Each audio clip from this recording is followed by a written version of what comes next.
চলুন আজকে আপনাদেরকে একটি গল্প বলি। গল্পের নাম একজোড়া চোখ রেখে গেল কথা। এক বিকেল ছিল নীরব, আকাশে আলো একটু নরম, রাস্তায় ছিল চলাফেরা, আর তার মাঝে এক ছেলে বসেছিল রাস্তার পাশে। তার এক পাশে তার ব্যাগ ছিল, আর তার হাতে ছিল কাগজ আর পেন্সিল। সে যেন কিছু আঁকছিল, কিছু না বলা অনুভূতির ছবি। ঠিক তখনই এক জোড়া চোখ এসে দাঁড়ায় সামনে। কোনো শব্দ নয়, শুধু চেয়ে দেখা।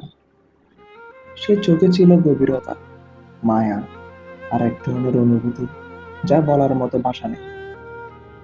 দেখা হয়েছিল, কিন্তু মুখ নয়, শুধু চোখ। কথা হয়েছিল, কিন্তু মুখে নয়, শুধু চোখে। দিন চলে যায়, সময় এগোয়, মাঝে মাঝে কিছু কথা হয়, কিছু না বলা থাকে। কল্পনায় রং লাগে, বাস্তবে হয়তো দূরত্ব জন্মে। কিন্তু সেই প্রথম দেখা, সেই নিঃশব্দ সম্মতি হারিয়ে যায় না। একসময় দূরত্ব আরো গভীর হয়,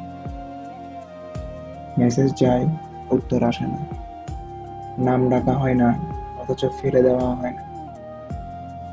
সেই মেয়ে কখনো আর মুখোমুখি হয় না, তবুও তার চোখ যেন রয়ে যায় কোনো এক আঁকা ছবির মাঝে। ছেলেটার ভুল হয়েছিল, সে আড়াল হলো, কিন্তু মন চায় না অভিযোগ করতে। কারণ কিছু সম্পর্ক এমন হয়, যাকে বুঝিয়ে রাখতে হয়, জোর করে ধরে রাখা যায় না, শুধু শ্রদ্ধা দিয়ে আগলে রাখতে হয়। সেই মেয়েটি ছিল একদম আলাদা, সহজ, স্নিগ্ধ, আর প্রচন্ডভাবে সম্মানের যোগ্য। তাকে ভালোবেসে নয়, শ্রদ্ধা করে ভালো রাখতে ইচ্ছে করে।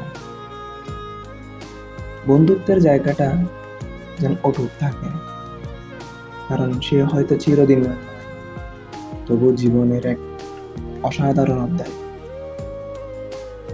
এই গল্প কারো চোখে হয়তো এক কল্পনার খাঁচা, কারো চোখে হয়তো স্মৃতির সিন্ধু, কিন্তু দুটি চোখ জানে এটা শুধু গল্প নয়, এটা বাস্তবতা।